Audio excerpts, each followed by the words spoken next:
네, 한미 정상회담에 이어서 어제는 국방 분야 최고위급 기구인 연례안보협의회 SCM을 열고 동맹 현안에 대해서 폭넓게 한미가 논의를 했습니다.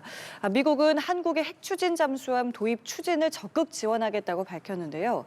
2030년대 중후반에는 잠수함 진수가 가능하다는 우리 정부의 전망도 나왔습니다.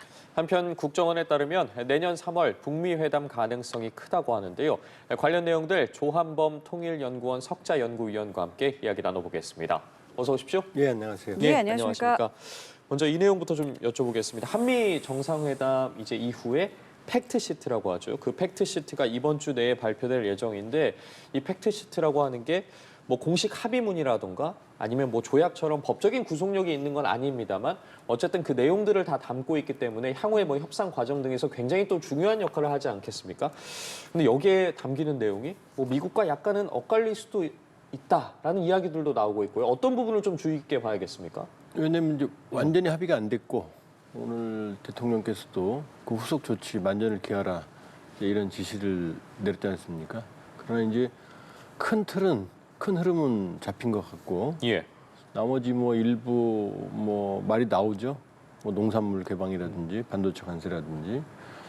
그런데 지금 크게 문제가 될 것 같진 않아요. 왜냐하면 반도체 농산물 같은 경우 우리한테 아킬레스건이죠. 소고기나 쌀 같은 경우. 그런데 소고기는 우리가 제일 많이 수입하고 있고 쌀은 미국이 우리한테 좀 더 팔아봤자 거의 경제적 이익이 없거든요. 근데 반도체 우리한테 압박을 하면 미국 뭐 엔비디아부터 시작해서 우리 HBM 같은 경우 자기들도 타격이 크거든요. 그러니까 그건 아마 일종의 압박하던 것 같다. 좀 더 유리하게. 그 팩트시트는 말 그대로 그냥 나열하는 거거든요. 합의된 내용들을. 그렇기 때문에 크게 문제될 것 같지는 않다. 이렇게 볼 수 있죠. 다만 어쨌든 디테일에 있어서는 어떤 부분이 조금 해석의 여지가 있는지 이런 부분도 사실은 좀 살펴봐야 되는 많이 거잖아요. 있죠. 많이 있고 이제 지금 제일 이제 큰 쟁점 중에 하나는 이제 이 맥시멈 상한 200억 달러 예. 이 부분 같은 거죠. 그러니까 200억 달러는 우리가 할 수 있는 최대치인데 사실은 최대치도 감당하기 쉽지가 않거든요. 근데 그럴 때 이제 이게 맥시멈이냐 아니면은 그것이 이제 목표냐 뭐 이런 것들 그다음에 이제 지금 말씀하신 이제 핵심 잠수함과 관련된 부분들 그게 아직도 명료하진 않거든요. 예. 그런 부분들이 좀 쟁점이라고 볼 수가 있죠. 예. 한미 정상회담 이후에 뭐 지금 짚어본 뭐 팩트시트라든가 그 이후에 이제 후속 조치들이 이루어지고 있는데 어제 이제 헤그세스 미 국방부 장관이 방한을 하면서 한미 안보 협의회죠. 이 SCM 회의가 개최가 됐는데 이재명 정부 들어서는 첫 SCM 그렇죠. 회의였습니다. 예. 가장 아무래도 눈에 띄는 부분이 이재명 대통령이 앞서 한미 정상회담에서 트럼프 대통령에게 요청했던 부분입니다. 이 핵 추진 잠수함 도입을 위한 부분인데 긴밀히 협력하겠다. 지금 나오는 것처럼요. 한국은 모범적인 동맹이기 때문에 이 부분에 있어서 여러 가지 부분을 긴밀하게 협력하겠다라고 이야기를 했는데 앞으로 여기서 어느 정도나 더 나아가는 겁니까? 지금 이제 연례 안보 협의회 이제 한미 안보 쪽은 세 개가 있거든요. KID 국방협의체, MCM 군사협의회. 이거는 이제 합참의장끼리 하는 거고. 국방장관끼리 만나는 게 지금 이제 SCM이거든요. 그런데 이제 분명하다. 핵추진 잠수함 건조 승인한 건 맞다. 그다음에 지금 저기 말하는 것처럼 긴밀히 협의하겠다. 예. 얘기했거든요. 지원하겠다. 네. 그렇게 보면 그 부분은 확실한 것 같다. 의지는. 그리고 조금 더 넓혀서 보면 조금 민감한 발언이 하나 나왔는데 예. 미국 국방차관보가 청문회에서 뭐라고 말했냐면 중국의 핵무기 예사롭지 않다. 예상을 뛰어넘는다. 그러니까 새로운 접근이 필요하다 이런 표현을 했거든요. 그래서 이번 에이펙 때 이재명 대통령이 트럼프 대통령한테 핵심 잠수함 얘기하면서 중국 쪽에서라는 표현을 썼거든요. 그래서 뭐 그게 협상력을 약화시킨다 중국에서 이런 얘기가 많았는데 그게 아니에요 사실은. 그러니까 미국도 보면 미국이 중국과의 해상패권에서 지금 밀리고 있거든요. 중국은 여기 이쪽 남중국 동중국해만 집중적으로 관리하면 되지만 미국은 전 세계 다 관리하거든요. 지금 당장 항공모함이 베네수엘라 앞에 가 있잖아요. 후티 잡는다고 지금 그 홍해 앞에 가 있고 그렇게 보면 미국이 많이 딸려요. 그러면 미국 생각은 한국의 해군력, 그 핵추진 잠수함을 확보하게 되면 미국의 부담이 많이 줄거든요. 그러니까 그건 확실한 것 같다. 다만 이제 건조를 필리에서 한다. 예. 부터 이런 얘기들이 나오는데 필리에서 내척을 만든다는 건 불가능하거든요. 그러니까 미국이 그런 얘기를 했기 때문에 필리 조선소를 활용을 해야 되겠지만 제일 이상적인 건 필리 쪽에 이 건조 능력을 만들면서 우리 쪽에서 먼저 이제 건조를 시작하는 이런 게 윈이라는 방법이 될 수 있겠죠. 그러니까 향후 어떻게 되느냐가 아니라 어떻게 협상하느냐에 따라 달려있다 이렇게 볼 수 있어요. 그러니까 지금 말씀하신 것처럼 의지는 확실한데 당장 어디서 건조를 하느냐부터 이제 다 따져봐야 되는 것이고 연료 같은 부분은 어떻게 정리가 될 것 같으세요? 지금 이 대통령 에이펙 때 발언이 앞부분 핵추진 잠수함 연료를 제공해달라 이 부분만 나오잖아요. 그렇죠. 여기에 대해서 트럼프 대통령이 핵추진 건조를 승인한다 이렇게만 예. 돼 있거든요. 연료 얘기는 안 들어있거든요. 네. 그러니까 두 가지 방식입니다. 농축 우라늄을 사용하는데 지금 우리한테 농축 권한이 없거든요. 네. 왜냐하면 이걸 농축 권한을 주게 되면 저농축은 평화적인 핵추진 잠수함이나 원자로에 쓰지만 고농축으로 가버리면 이게 히로시마에 떨어진 HU 고농축 우라늄탄이 되거든요. 그래서 안 준 거거든요. 그러니까 앞에 연료를 제공해달라는 발언이 있지만 그 뒤 발언이 더 중요해요. 제가 기억을 제대로 하는지 모르겠습니다. 이미 지지해 주신 것으로 저는 이해합니다만 이렇게 말하면서 핵연료 농축과 재처리 이 협상이 빨리 진행되도록 지시해달라 이 대목이 있거든요. 그러니까 두 가지죠. 농축 연료를 미국이 제공하는 방법. 그다음에 지금 이미 지지해 주신 전에 그러니까 아마 워싱턴 8월 25일 회담에서 이미 얘기 논의된 것 같아요. 거기에서 농축과 재처리 권한을 우리가 받게 되면 우리가 자체적으로 확보할 수 있는 거죠. 그 두 가지 가능성이 지금 있는 거죠. 일단 미국에 연료 요청을 했고 예. 농축과 재처리 권한도 지금 협상을 진행하고 있고 위성락 안보실장께서도 방송에 나와서 한 일주일 전 좀 넘었을 거예요. 나와서 이 농축과 재처리에서 우리가 보다 많은 권한을 갖는 쪽으로 그렇게 합의가 돼 있다 이렇게 공개적으로 발언했어요. 예. 이게 처음이 아닙니다. 당국자 발언에서. 그러니까 두 가지 다 가능한 거고 제일 이상적인 건 우리가 핵추진 잠수함 건조 기술이 충분히 있어요. 원자로도 제약할 그러니까 미국 기술 뭐 지금 받는데 안 받는데 받을 필요 없습니다. 그렇게 보면 연료 문제만 해결하면 되는데 제일 이상적인 건 우리가 농축 권한을 갖는 거죠. 저농축. 앞서 말씀해 주신 것처럼 그렇다면 핵추진 잠수함이 왜 필요하냐에 대해서 언급을 해주셨잖아요. 뭐 미국과 중국의 뭐 해상 패권 경쟁도 예. 있고요. 이재명 대통령도 미국 입장에서죠. 미국 그렇죠. 입장에서. 말씀하신 부분이 이제 북한이나 중국 쪽 잠수함에 비해서 구체적으로 그 이제 잠수함의 재원을 따지고 들어가 보자면 이게 디젤 잠수함의 자막 능력이 좀 떨어지기 때문에 이 핵 잠수함이 필요하다는 건데 결국에는 그 차이라고 하는 거는 밑에서 얼마나 오래 있을 수 있느냐 예. 이게 큰 차이라고 봐야겠습니까?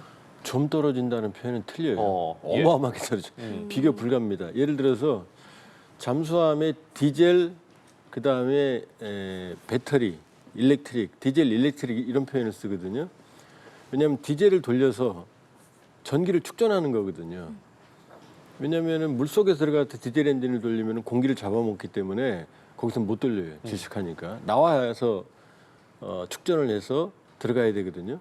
그럼 수시로 물 밖으로 나와야 되거든요. 그거 위험하잖아요. 잠수함 은밀성이. 그래서 나온 게 AIP, 공기 불요. 공기가 필요하지 않는 엔진을 물속에서 돌리는 방식이 있거든요. 근데 그래봤자 자망 시간이 3주거든요. 근데 요거는 가만히 있거나 저속으로 운행을 할 때입니다.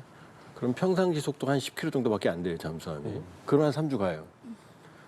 그런데 핵추진 잠수함은 이게 핵 분열이기 때문에 시속 한 40에서 45km 정도로 계속 갈 수 있어요. 무제한적으로. 연료 교체가 5년, 10년, 20년이거든요. 무제한이라고. 무제한이에요. 그러니까 연료 교체할 때까지 40km로 50km로 계속 갈 수 있어요. 아까는 10km로 3주였는데 근데 그 10km는 어떻게 이해하시면 되냐? 예를 들어서 우리가 걸어가면 몇 시간 걷죠. 예. 근데 100m 뛰면 15초면 쉬어야 되죠. 그러니까 3주를 하더라도 고속으로 기동을 하게 되면 2-3시간이면 길어야 5시간 다 방전이 다 돼버려요. 그러니까 핵추진 잠수함과 재래식 잠수함의 장단점이 있지만 물속의 자망 기간과 속도로 따진다고 그러면 비교를 할 수가 없어요. 좀 떨어지는 게 아니에요. 비교가 불가능합니다. 근데 이제 일각에서는 이게 워낙 또 이제 건조하는데 시간도 많이 들고 비용도 많이 드니까 이게 말씀하신 것좀 장점은 있지만 이게 꼭 필요하냐라는 이제 또 물음도 있더라고요. 그러면은 이제 이렇게 보시면 되죠. 미국이 가지고 있어요. 중국이 가지고 있어요. 러시아가 가지고 있어요. 영국이 가지고 있어요. 프랑스가 가지고 있어요. 인도가 가지고 있어요. 어마어마한 국방력을 가진 나라들이거든요. 이 나라들이 이걸 왜 가지겠습니까? 그러니까 이 핵추진 잠수함을 가지게 되면 지구 한 바퀴 도는데 한 달 정도면 됩니다. 재래식 잠수함은 갈 수도 없고요. 그러니까 지금 우리가 핵추진 잠수함을 가지게 되면 동해에 몇 년 동안 들어있을 수 있어요. 안 나오고. 그럼 김정은 잠 못 자죠. 근데 이제 들어있는 사람들이 먹어야 되니까. 그다음에 갑갑하니까 한 2달 정도, 70일 정도가 최대 한계치거든요. 근데 재래식 잠수함은 계속 나와야 돼요. 어쨌든 간에 고속으로 못 하고. 근데 핵추진 잠수함을 가지고 있으면 우리가 맘먹으면 전 세계 어디든 앞바다에 북극 앞바다에 다 갖다 놓을 수 있는 거예요.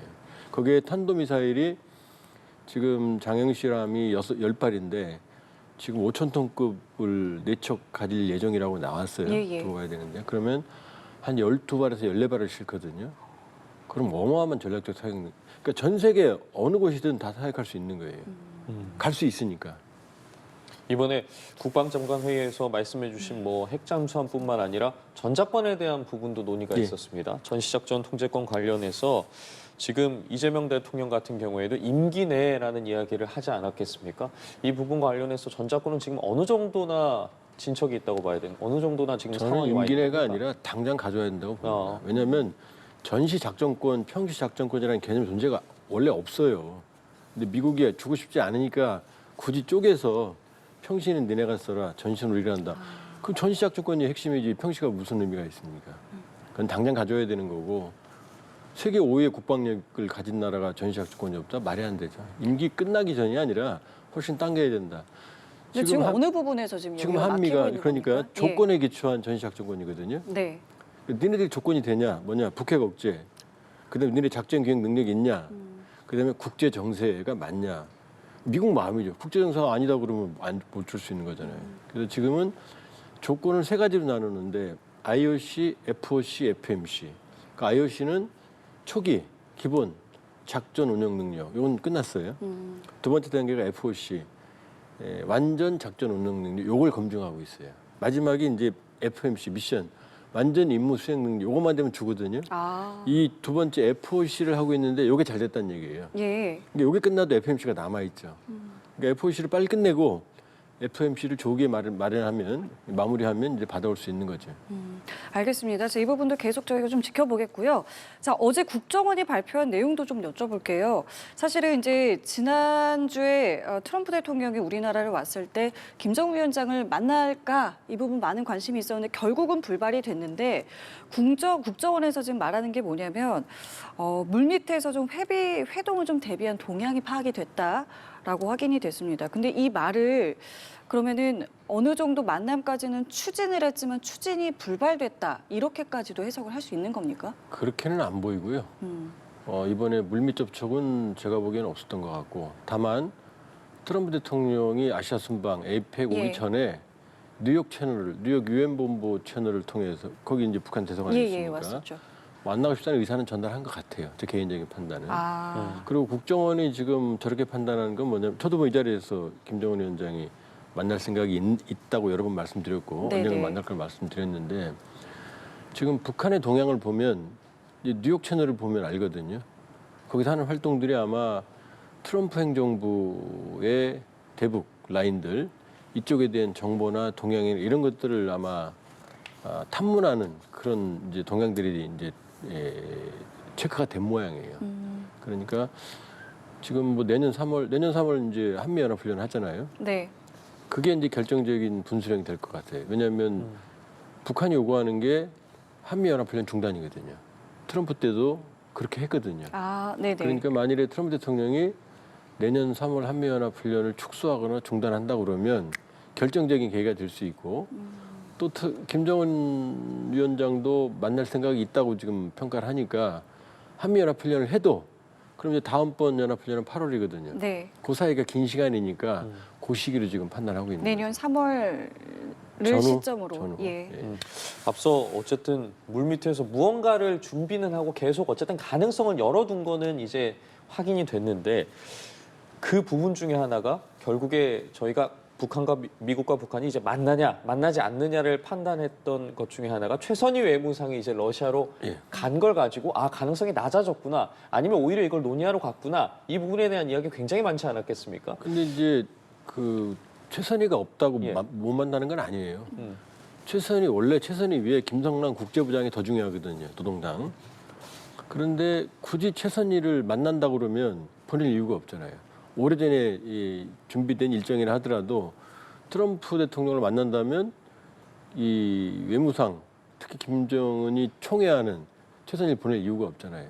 그 보냈을 때 이제 불발된 걸로 봐야 되는 거고 국정원 판단은 마지막까지 고심했다고 네. 이제 평가를 했고 그리고 이제 그 서해에서 순항 미사일 발사했을 때 트럼프 대통령 오는 날 네. 그때 이제 바로 굳이 만날 거면 순항 미사일 쏠 이유가 없죠.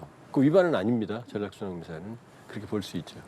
자, 그리고 어제 국정원에서 이런 이야기도 했습니다. 김정은 위원장의 건강도 큰 문제가 없다. 사실은 워낙 이 주해가 이제 등장을 하면서 혹시 건강에 문제가 있는 거 아니야 이런 건강설도 있었는데 문제는 없는 것 같네요. 저는 그 부분은 저하고 조금 생각이 달라요. 아, 그러세요? 왜냐하면 상식적으로 예. 1m 70cm 미만의 내외의 키에 145kg 중반대 잠은 새벽 5시에 자거든요.